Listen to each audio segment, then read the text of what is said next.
The color on that is quite nice. Welcome to another episode of Hey Josh, What You Drinking? With me, Josh. Uh, hey Josh, what you drinking today? Well, I'm not drinking yet. I was gonna do a little my talk about um, stouts and porter, or no, not porters, not porters, stouts first. I want to talk about this particular style of beer. It's one of my favorite beers. I guess really it's the style of beer that got me into craft beer in the first place. Uh, Guinness was like my what would you say, gateway drug, I suppose. Uh, uh, until then, I, before Guinness and other stouts, I'd only ever had, well, I can't really say that it was craft beer, but and I'd had some. I fell in love with brown ales first, and then uh, and then stouts. But anyway, I want to talk about this and some of their variations of stouts. Be they dark, well, they're all dark.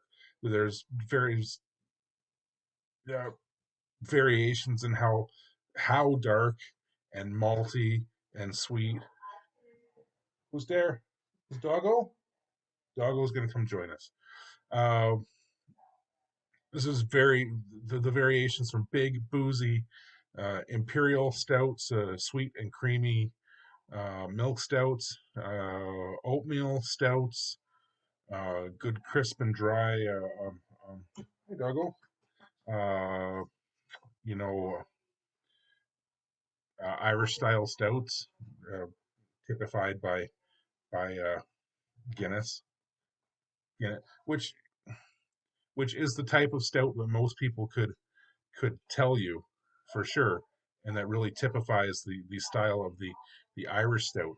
But it's hardly the only style of stout, and in my opinion, it's not even the best. But anyway, uh, stouts are a category of ale, warm fermented style, distinguished by their dark color, generally opaque, deep, deep brown, uh, garnet kind of color that so dark that you can't really differentiate between the deep brown garnet color and the black and black. So uh, as well as their distinct characters, often perceived as a dark chocolate or coffee or both. Uh, these qualities usually derive from the roasted grains used to brew these beers, except unless like the actual addition of coffee or chocolate. Uh, the uh, the grain that is typically used to make a stout is very often the dark roasted uh, uh, bar yeah, barley.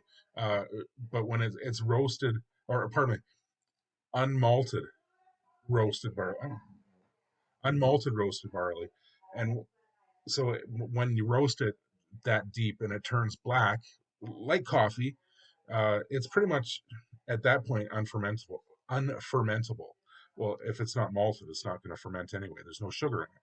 So the addition of other malts and other sugars are what give the different um, categories, different styles of stouts. Um, Roasted grain. Uh, these beers, traditionally English, relied heavily on the bitterness from the original grain, the black unmalted barley. Uh, so the bitterness was usually obtained from that. So the they tend to have a lower hop characteristic to it. Little history: the name porter was first used in London, in UK, to describe a dark brown beer that was well hopped and dark in appearance due to the use of the brown malt. This is even before starting to use the use of the black patent malt. The name originally from its pop The name originated from its popularity with dock workers and river porters. Because of the huge popularity of this type of beer, brewers made them in a variety of strengths. The strongest beers, typically 7 to 8% alcohol, were called porters. Stout porters. Originally, the adjective stout meant proud or brave, and later it took on the connotation of stronger, which the porters certainly had to be. The, the dock workers, the men who carried the things off the ships, the who uh, so uh, around the mid 1700s, large volumes were being exported from uh, from England to Ireland, and at that point, that's when they started brewing it. Arthur Guinness at his famous St. James Gate Brewery uh, started brewing Irish style stout. Um, so the history and development of stouts and porters are pretty much intertwined, and the term stout has become firmly associated with a specific type of very dark beer rather than just a strong beer. By the late 1800s, regular porters, like the dark brown porter that was popular in London, in the UK at that time, kind of fell out of favor, and the designation stout porters was just simplified to stout. So there are several distinct styles of stout um, that I can think of off the top of my head, and Took's made some notes here. I'd like to address those as well. First of all, let's talk about the most famous, the most noticeable, the one that everybody knows, the Irish Stout, Guinness. Guinness is the typified typified. And I'm not saying it's the best. It's not saying I'm not going to start a war between Irish Stout lovers and saying Guinness is the best. I prefer Beamish Irish Stout if I can ever get my hands on it again. Oh, so many brain cells wasted at the Black Dog and back down in Saskatoon before it burnt down over pints and pints and pints of Beamish Irish Stout. um, Irish Stout. It's a black beer with a pronounced roasted flavor, often similar to coffee. The balance can range from fairly even between bitter and sweet to quite bitter or very sweet or quite sweet, not very sweet. With the more balanced versions having a little malty sweetness, and the more bitter versions being very dry. Um, in modern times now, draft versions are creamy, that creamy cascading effect in Guinness are from a nitro pour. A nitro pour is when they inject the the nitro ni- nitrogen nitrogen gas into instead of um, CO2. But bottle versions will usually not have that creamy cascadey effect unless and some do and some don't have been nitrogenized or have the little widget in the can. If you're a Guinness drinker, you'll know that when you crack open a can, and pour it out, there's something left in there, and that's the widget, and it's a bubble of nitrogen kept in the can. So when you open it, it fizzes up. Another style of stout is the sweet stout, uh, or also known as the milk stout. This is an English style stout developed in the early 1900s, historically known as milk or cream stouts, uh, because they're made with lactose. Legally, this is something I just learned today. Legally, this designation is no longer a milk stout, no longer permitted in England because um, the milk name um, has nothing to do with milk. It's not. It's yeah. It has. They can't call it milk stout because it contains no milk. It contains lactose. But that ain't milk. Um, Originally, a milk stout was marketed as a tonic for invalids, invalids, and invalids and nursing mothers. Yeah, here nursing mothers have a pint of stout. I mean, at 4%, I guess it's not going to do too much damage, but nursing mothers. Here you go. Let's all get wasted. Uh, Sweeter and less hoppy than other stouts. The roast character is usually quite mild, not a burnt patent malt flavor like other stouts can be, and quite similar in balance to what I'm going to talk about next, oatmeal stout. Usually sweeter though because of the addition of lactose. All right, next style I want to talk about is oatmeal stout. Now, this oatmeal stout is actually my favorite type of stout because it's not sweet and I don't get upset stomach because of lactose, which happens if you're lactose intolerant, which I am. It doesn't stop me from eating ice cream and cheese and all the rest. Oatmeal stout. Oatmeal stouts are roasty, full-bodied stout with enough sweetness to support an oat an oat backbone because plain oatmeal can be kind of bitter. Um, the sweetness balance the sweetness balances the oatmeal, and the impression can be considerably similar to the milk stout.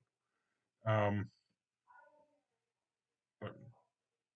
so, and the original Scottish versions of oatmeal, well, Scots made oatmeal stout, did they originally?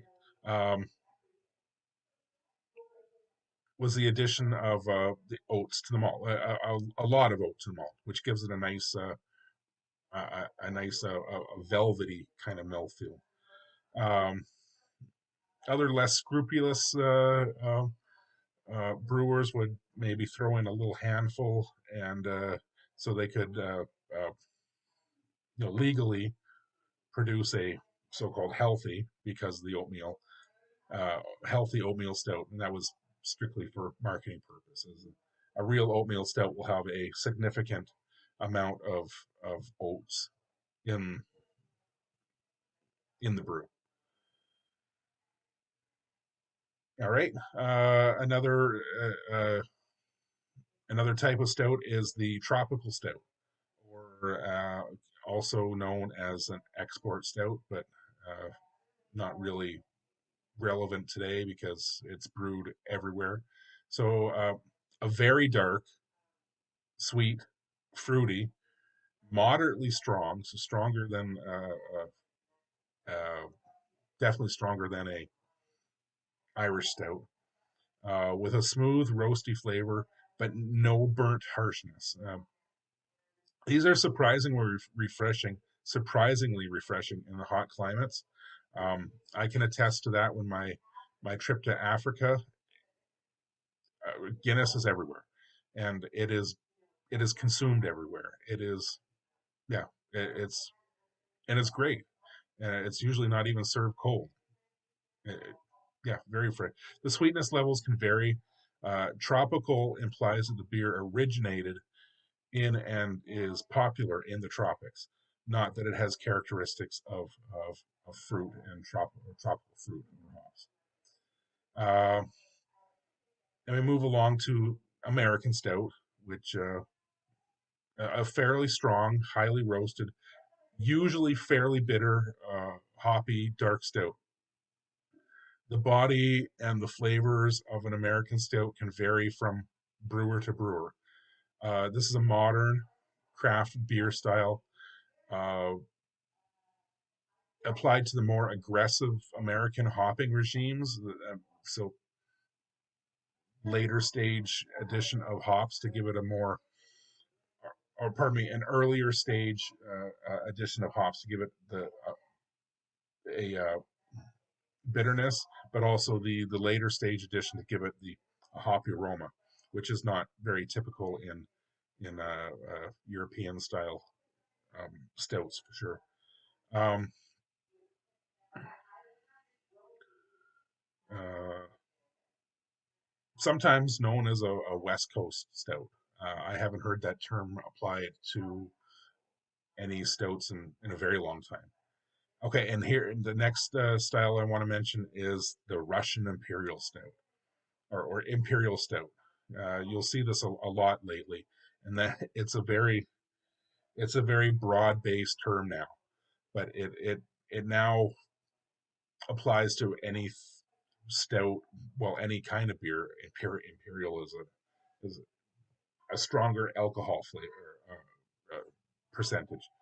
Uh, so an imperial stout, an intensely flavored, very strong alcoholically, a very strong stout with a broad range of interpretations. Roasty, burnt malt with a dark or sometimes dried fruit flavors and a warming, bittersweet finish. Chocolate, malty, despite intense flavors and the components need to meld together to create a complex, harmonious beer. Sometimes can only be accomplished with the aging of the beer. Uh, Known as the Russian Imperial Stout, this traces its roots to the strong English porters that were brewed and exported in the 1700s and said to have been very popular with the Russian imperial court. After the Napoleonic Wars interrupted trade, these beers became increasingly sold in England and popular. And it's really a style that almost died out completely, but then was brought back.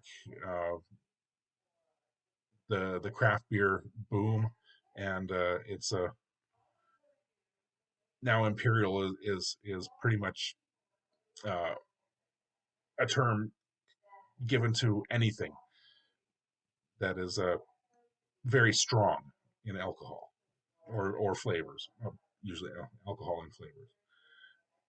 Um, there are more styles. Those are just a few of them, some of the big ones. So, food pairings with stout. Stout lends itself very well to food. Anywhere you would drink a nice red wine, I would happily take a stout uh, in lieu of. It's got a lot of the same characters as a deep red wine. Not a wine guy, so I couldn't even tell you what kind. But what is oysters? Oysters and stout are such a classic pairing of like basically fish and chips. Uh, Oysters and stout is such a classic pairing that somewhere along the line, brewers started putting oysters right in the beer, right in the brew, um, giving it a kind of a briny, oystery flavor, but should still be balanced with the malt and the other flavors. It shouldn't be fishy or oystery, and then they kind of get cooked down too. So it yeah, I think the last one of the last oysters, well, Perth Brewery makes one, but I think that they use the crushed oyster shells as a kind of a flavorant, but obviously those are filtered out after. Uh, what else?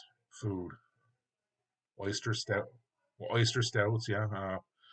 Stouts make an excellent addition to to baking. Oh my, a chocolate stout cake. Oh, it's a rich, decadent treat for sure. Pair that with some caramel sauce, maybe some ice cream. Chef's kiss. Mwah. Um, and recently, I had an ice cream float uh, out at Cartwright Brewery in Calabogie. Uh, pint of uh, pint of stout with a big old scoop of vanilla ice cream in the top. That was great. Um, yeah, so stouts, like I said, my favorite, one of my favorite, very versatile, delicious kind of gateway drug to different, to um, more flavors and craft beers. All right, I hope you enjoyed that. I hope you learned a little something about craft or stouts. I am going to take a moment. You know what? I'm not even going to take a moment. I'm going to get right into my I'm going to get right into my review of this Nickelbrook stout. Why stop now? Let's just keep going. I can do this in 10 to 15 minutes. Uh, Nickelbrook, it's their Blacklight Stout, Blacklight All Night Stout. It's a 4.5% alcohol. It's I love this can. This is a such a beautiful can. Let's see here. Uh, Velvety notes of dark chocolate and roasty coffee make Black Light a silky smooth all night stout, perfect for fireside stargazing. So it's fairly low in alcohol, so we could definitely have a few of these and not get too inebriated. Flavor profile on here says toasted chocolate molasses. Uh,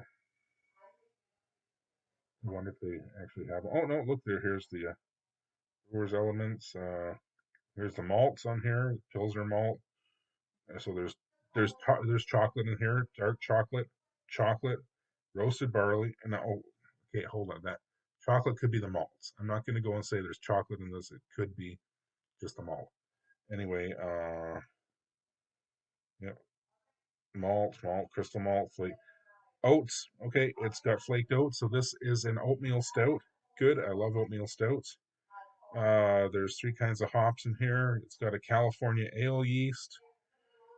Uh, Contains wheat, barley, and oats. Let's get into this. I'm excited. All right. Love that sound. Okay, it's from the can. It's got a very. I'm gonna sneeze.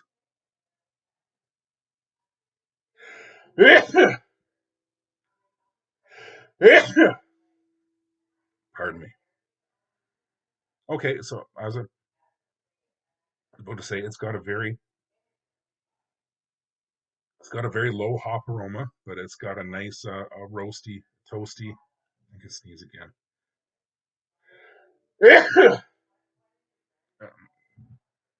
Roasty aroma. Let's pour this out and see what's it look like. Okay, as I would expect, black as night. Okay, the head on this is a little creamy. Oh, that is a thing of beauty right there. Let's take a good look at that. So as we can see, it is black. I'm just going to take a second here to take a picture for the socials and clip. Okay, back to there. Okay, take a good look at that. Good look at that. So it's been poured out for a good minute or so now, and look, the head on that is still nice. I can't see if it's got much carbonation in it because it is so dark. Anyway, it has a very pleasant but not burnt roasty aroma to it. A very mild, a very mild, grassy, floral hop aroma, but very mild. I'm going to go ahead and drink this now.